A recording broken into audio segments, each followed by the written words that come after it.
Hello friends, ഇന്നത്തെ നമ്മുടെ special എന്ന് പറയുന്നത് വളരെ എളുപ്പത്തിലും വളരെ രുചികരമായി തയ്യാറാക്കാൻ പറ്റുന്ന ഒരു വഴുതനങ്ങ മെഴുക്കുവരട്ടിയുടെ റെസിപ്പിയാണ് നമ്മൾ ഇന്നിവിടെ കാണിക്കാൻ പോകുന്നത്. ഇനി നമുക്ക് വീഡിയോയിലോട്ട് പോകാം.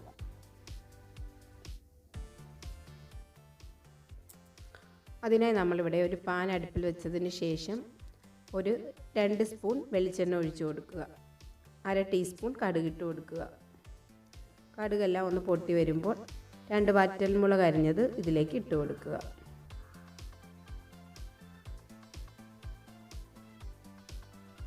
ചെറിയുള്ളി ഒരു 15ഓളം അരിഞ്ഞത് ഇതിലേക്ക് ഇട്ട് കൊടുക്കുക.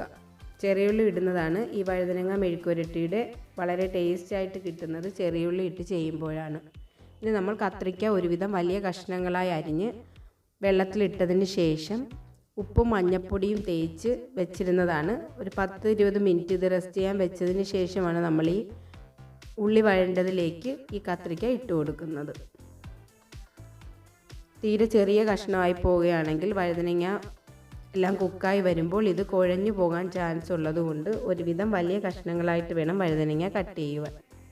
എന്നിട്ടിത് നന്നായി ഒന്ന് മിക്സ് ചെയ്ത് കൊടുക്കുക. ആവശ്യത്തിന് വേപ്പില കൂടെ ചേർത്ത് കൊടുക്കുക. എന്നിട്ടിതൊന്ന് നന്നായി ഒന്ന് മിക്സ് ചെയ്ത് കൊടുക്കുക.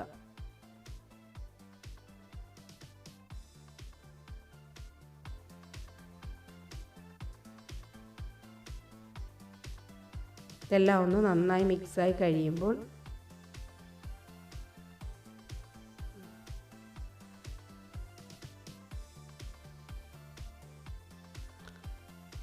അര ടീസ്പൂൺ കാശ്മീരി ചില്ലിപ്പൊടിയാണ് ഇതിലേക്ക് ചേർത്ത് കൊടുക്കുന്നത്. അത് ചേർത്ത് കൊടുത്തതിന് ശേഷം ആവശ്യത്തിന് ഉപ്പും കൂടെ ചേർത്ത് കൊടുക്കുക. എന്നിട്ടിതൊന്ന് നന്നായി ഒന്ന് മിക്സ് ചെയ്യുക.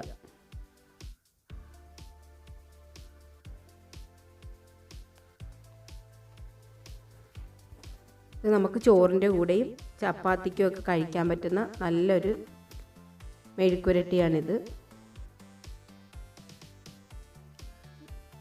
ഇതിൻ്റെയൊക്കെ പച്ചമണം മാറുന്നത് വരെ ഒന്ന് കുക്ക് ചെയ്യുക.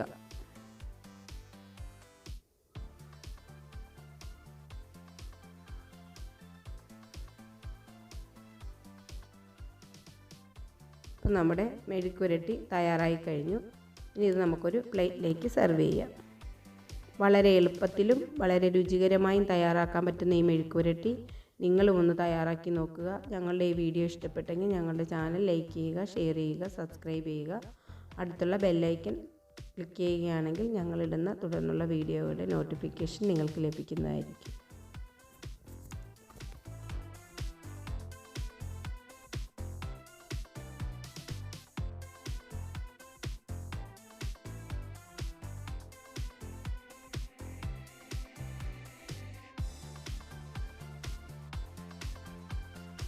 Thank you.